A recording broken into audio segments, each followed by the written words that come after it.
our friends, the Fourth Estate.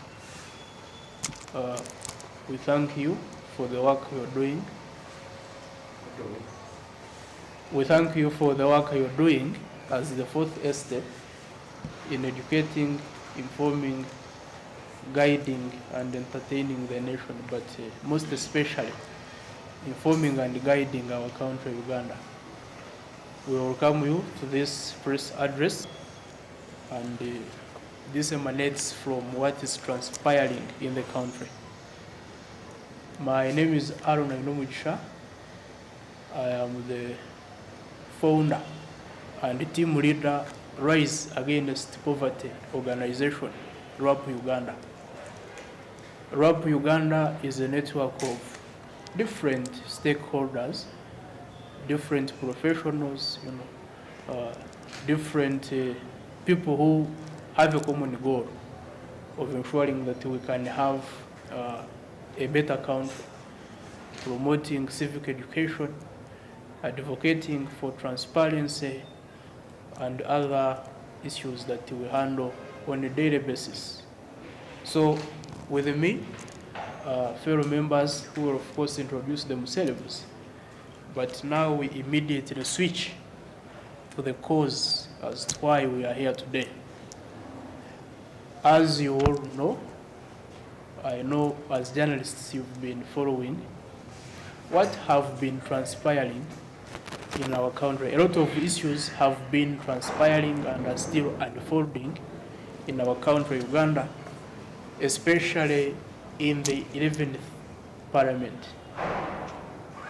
You've seen a lot of scandals, and most of these scandals have gone untackled.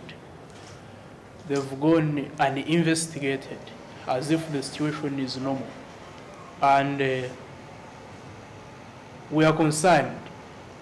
We have been engaging the people in different communities, and they are also concerned. So for the Parliament, we are here to present to you what the people have told us, and as activists, as concerned citizens, as agents of better service delivery. So you all know that recently the Speaker of the 11th Parliament, Right Honorable Anita was accused of allegedly swindling and participating in misappropriation of billions of money. Of course, shortly later, the President, His Excellency Yoweri Kaguta Museveni, came up to defend her, which was of course perturbing, and it raised a lot of concerns in those who are working towards promoting transparency and fighting corruption. That was a sign that there is no political will in this country in as far as fighting corruption is concerned. Besides that scandal, you've also seen other issues like the allocation of huge sums of money to MPs, some staff at Parliament. You've seen reports from the committees of Parliament that you go and investigate it, yet they come to the desk of the Speaker and they end up in the dustbin or somewhere that we don't know. So that's a very big issue that you cannot just sweep under the carpet. And of course, we have taken it upon ourselves to come up and address such issues. So, unfortunately, matters have escalated to an extent that now the UK, and Uganda currently, we are the head of the Commonwealth Parliament. We have some position that you hold there as leaders. But now our Speaker has been sanctioned. So these are the sanctions. 30th April 2024, where, the Speaker and former Minister Goretti Chitutu and fellow Minister former ministers, two ministers, former Minister Goret Chitutu and Minister Agnes Nandutu for Karamoja Affairs, together with the Speaker, have been sanctioned. That's a drop in an ocean based on the scandals that are happening in the country. But when you see how the country has welcomed these sanctions and how now the Speaker is coming up to defend herself, for us who have been closely following scandals, we see her defense and we can touch through. So we take it with a grain of salt. We cannot completely believe in what she's saying. So we are saying, if these sanctions have been declared, should it be an eye-opener for the government of Uganda, for the leaders, for the politicians, that we are not doing our job to fight corruption in the country? The Speaker of the 11th Parliament, Right Honorable Anita, has been sanctioned. So which means she is not fit to continue presiding over this parliament. So as Rise Against Poverty organization, RAP Uganda, we are saying she should step aside. She should step aside, because even before the sanctions, she had already been implicated in other huge scandals. And the president defending her, it means Parliament does not have moral authority. Over 500 members of Parliament, almost, they are very quiet. They are silent, as if there is nothing is unfolding, nothing scandalous in that Parliament. So we are saying the Speaker, Right Honorable Anita Mong, should step aside, hand over, or, give the office to the Deputy Speaker, Right Honorable Thomas Taibwa. The anti-corruption agencies should immediately commence. They should immediately start investigations into the allegations against the Speaker, Right Honorable Anita Mong. If possible, she should be arrested. She should be arrested so that the process of investigations is not tampered with. We are calling upon the President of the Republic of Uganda, Your Excellency, the people that you're supporting to be in the offices are rooting Ugandans. You should know that we have over 45 million people in this country, most of them who cannot afford 3 meals a day, most of them who cannot afford the basics in their livelihood. But we have very few people in the government who are supported and shielded by the president as untouchables, who are rooting this country. So we cannot sit back as if there is nothing is happening in this country. So our call is very clear. Wherever you are, you need to start from where you are. Wherever you are. And as Nguji wa Thiong'o said, my brother, the struggle starts with you. So whether you are a journalist, whether you are a member of parliament or any other politician, you are a community leader, you are a religious leader, you are an ordinary person in the market, somewhere in the farm, wherever you are. Start from where you are, stand firm against corruption in this country, Uganda. Then we expand or extend the frontier. Other than that, there is a very big trouble here. Because when you see someone who is trying to portray herself as untouchable, yet they have corruption scandals against them, I think we need to take action. And we understand that the perpetrators are alert and determined to fight back furiously. But as an American writer and political activist, Upton, said, I intend to do the little one man can do, to awaken the public conscience. And in the meantime, I am not frightened by your menace. So Ugandans, let us wake up. To the elites, please, Dr. Chiza Besigye said that the elites deserve the hottest part of hell. I think he was right. When you're driving your Porsche cars through the potholes in Kampala, okay? When you're paying a lot of money to purchase fuel, when you're going to hospitals, your grandfathers, your grandmothers, your great-grandparents, your wives, your husbands are struggling to access medication in the hospitals. When your brothers and sisters are struggling to access education, when you yourselves, the elites, you're struggling to afford daily life, but you still sit back as if there is nothing is wrong in this country. You are betraying this country, the elites. So you need to wake up. You need to wake up.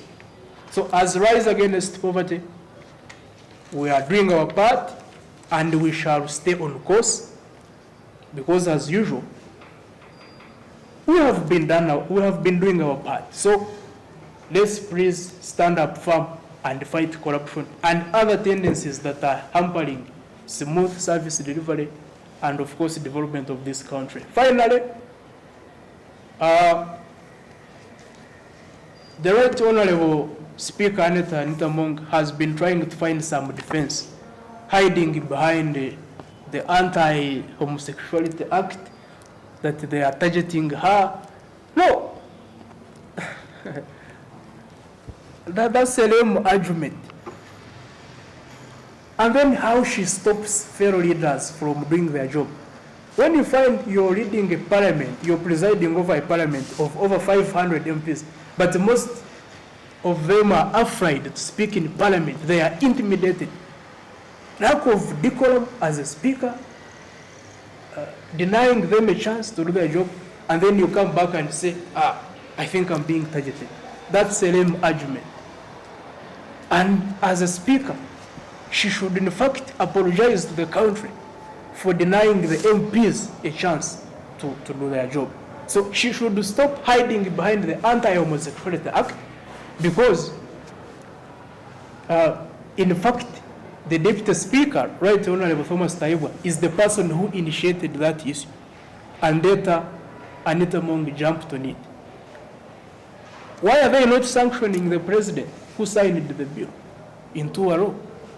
Why are not sanctioning former Speaker, Right Honorable Rebecca Litwara-Kadaga, who was very vocal some years ago?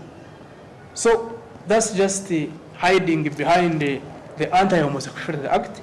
And as people who follow what is unfolding in the country, we say we take it with a grain of salt. Her defense cannot stand. So the Speaker should really stop thinking that everyone should sweep her scandals under the carpet. So to Ugandans, all the voters, you have the power. This is the constitution. Ugandans, whether you are educated, whether you are not educated, literate or illiterate, whether literate, whether illiterate, so long as you are a voter. So this is your power. Utilize this constitution.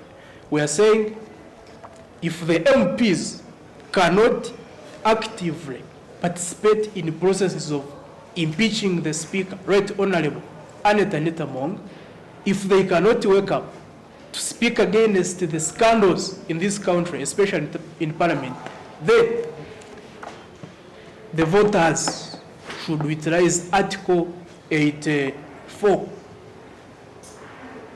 to recall those sleeping MPs. Because when you read Article 84 verbatim, subject to the provisions of this article, the electorate of this constitution, the electorate of any constituency and of any interest group referred to in Article 78 of this constitution have the right to recall their members of parliament before the expiry of the term of parliament. So they are sleeping. They are sleeping. Ugandans should participate in the processes to recall their sleeping MPs. And for MPs, before you are recalled, please put your heads and hands and efforts together to join the forces to impeach the Speaker of the 11th Parliament, Right Honorable Anita. Finally, the anti-corruption agencies, IGG, Anti-Corruption Unit, and other agencies, even the non-governmental agencies, please don't betray us, okay? Come and take action. Come and take action. Stop going for the market people. Someone going for a commercial officer because a commercial officer swindled 1 million, but the speaker who swindles billions of money is walking away free and smiling. So we are saying we need some action, and quickly. When you see people refusing to pay taxes, it's because they see that the money is not reflecting in the service delivery, or it is not being cascaded to the community, to the society. So take action, and we'll fight corruption together. First and foremost, I welcome the sanctions, or for us in the NUP, we welcome the sanctions imposed upon the Speaker of the 11th Parliament. But we say that the UK should also take a big step and sanction President Museveni, because he is the superintendent of this country and the mentor of these so-called leaders that are rooting our country. For example, we know that this parliament has passed a budget for State House, where State House spends close to 2 billion per day.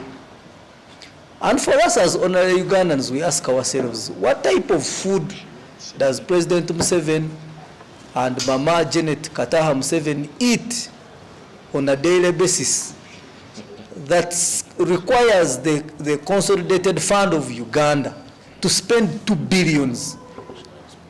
What type of guests do they receive? What type of life do they live that 2 billion should be spent on 2 elderly leaders we have as a country? We know that this parliament that we are talking about every day spends 2.6 billions every day. Parliament of Uganda, presided over by Anita Among, spends 2.6 billion per day. We ask ourselves, what kind of life? No wonder the Honorable Minister of Environment, Beatrice Anywa, we saw her on the floor of Parliament requesting for saloons, massage parlors, and discos at Parliament. For us as Ugandans, ordinary Ugandans, we are only alarmed by the lot in this Parliament. I want to bring this to context because I'm personally a lecturer of medical laboratory sciences and a senior laboratorist in this country. Uganda has been lagging behind other East African countries in the enactment of the transplantation law. So around October last year, Parliament passed that law. It was discussed and approved and enacted by and assented to by the President. And it was a ray of hope to a myriad of Ugandans who have been dying of these complicated diseases simply because they cannot raise the money to go to foreign countries to have operations which cost over 300 millions, 400 millions, 200 millions, at least 150 millions. So when the transplantation bill was assented to and it became an act providing an environment within which operations, high specialized operations can be conducted in, it was a hope to Ugandans. And on 20th December 2023, Uganda had the first kidney transplant on Ugandan soil, thanks to our expertise from the surgeons in Uganda and other expatriates who came from India. But we are so alarmed the ordinary people to find that the transplantation operations have been put on a hold simply because government has failed to provide 5 billion for the constitution of the Transplantation Council in Uganda. Of course, the council, according to the Transplantation Act, has got roles and purposes that it should provide for before any operation can be done. But the government is saying we cannot provide 5 billion for the Transplantation Council. So it alarms us, the Peter and Packers, the taxpayers, when we cannot raise 5 billion for a medical council that is so important, that curtails medical tourism, because I've said every operation, whenever somebody goes out, takes over 250 millions, even if you're going to a neighboring country like Kenya. When I was reading, I saw that the operation, if it is carried out on Ugandan soil, will only cost 46 million, at maximum 46 million. Government cannot provide to help the little citizens, the poor citizens, little money as 5 billion to help this process to go on. And we have a speaker who is swindling. We have State House, which is swindling 2 billion per day. We have members of parliament who are, at the end of every month, they are in the speaker's house. Some are taking hundreds of millions, 50 millions, 40 millions for passing of this and the other. So we see this as a deal house. And we are here to call every sane mind of every Ugandan to arise and support this call against the corruption, against the practices of injustice, against the stealing that we see in this country. So lastly, as I wind up, I want to call upon, and actually I want to reiterate the words of our President Bobi Wine, that for us, we call upon every leader, we call upon our international agencies, we call upon Ugandans to call upon the international world development partners to sanction these leaders who are involved in stealing us while we are watching. Why isn't Robin Anabanja also sanctioned? Because she's the leader of government business, and she's among those who stole the Mabati. Why isn't the Minister of Finance sanctioned? And the Minister of State for Finance, Mr. Rugorobi, why are they not sanctioned? Why are all the other ministers that were involved in that scandal of stealing Mabati not sanctioned? So for us, we say the reason why there are no drugs in the hospitals is because Anita Among and her office are busy routing Ugandans. The reason why bridges are collapsing and they are not worked on is because the reason why roads are full of potholes, Kampala is full of garbage, is a smelling capital city in Africa, the most disorganized city in the whole world, is because the leaders we have are actually misleaders, and they are routing every kind of little resource that would be used for the development of our country. So I join the voices of those who are calling upon the stepping down of the speaker, so that there can be a clear inquiry and investigation into this rot in the 11th Parliament. Thank you very much.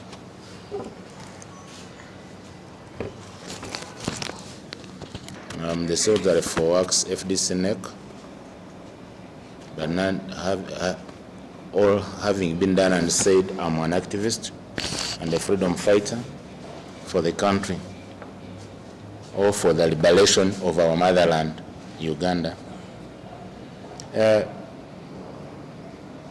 Ours is basically a clarion call to all Ugandans.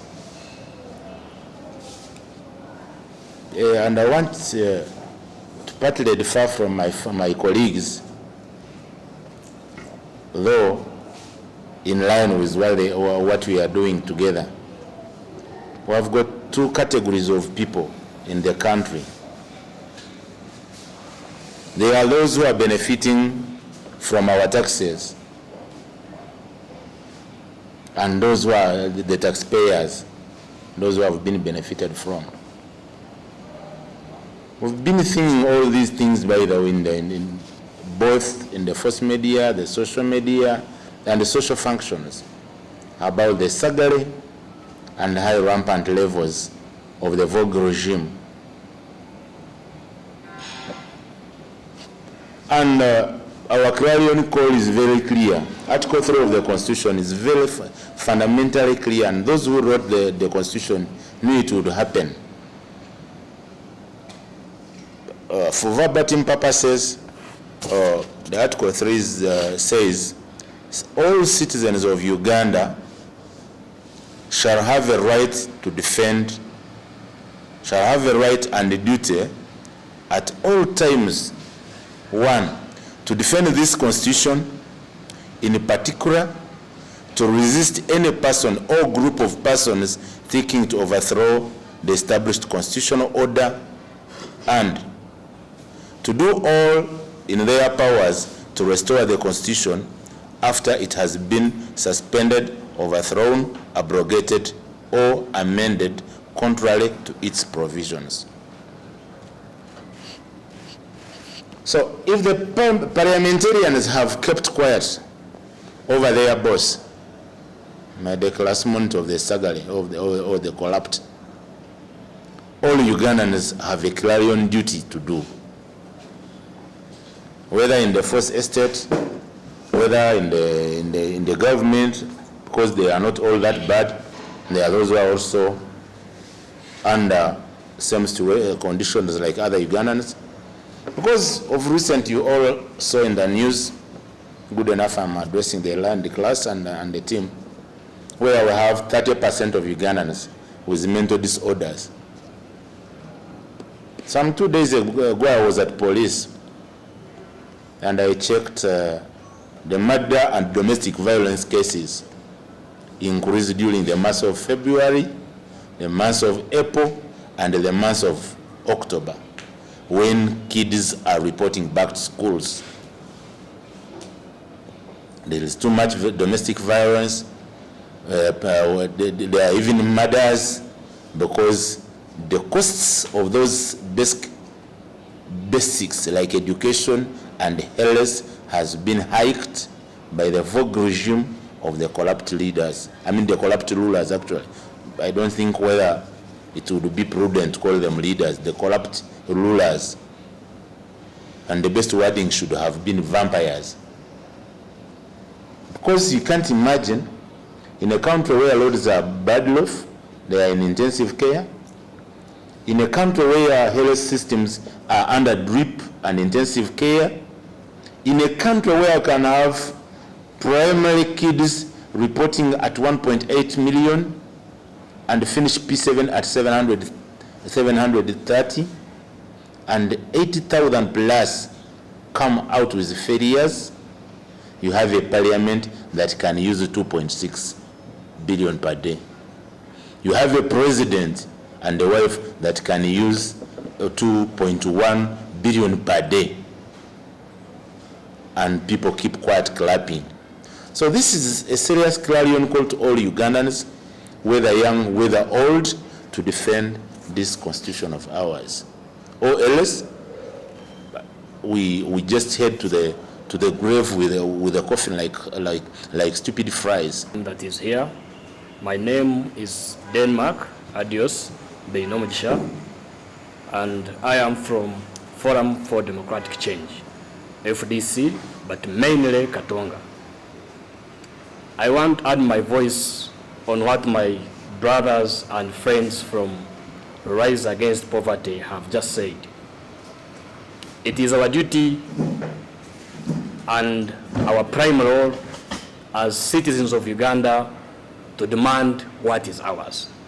And in this case, what is ours is to reclaim the full authority of managing and being the citizens of Uganda.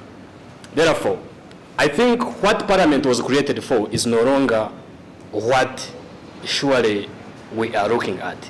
The members of Parliament, including the Right Honorable Speaker, who is the leader of the Parliament of Uganda, have surely distanced themselves from the cardinal role of doing what they are supposed to do as our leaders.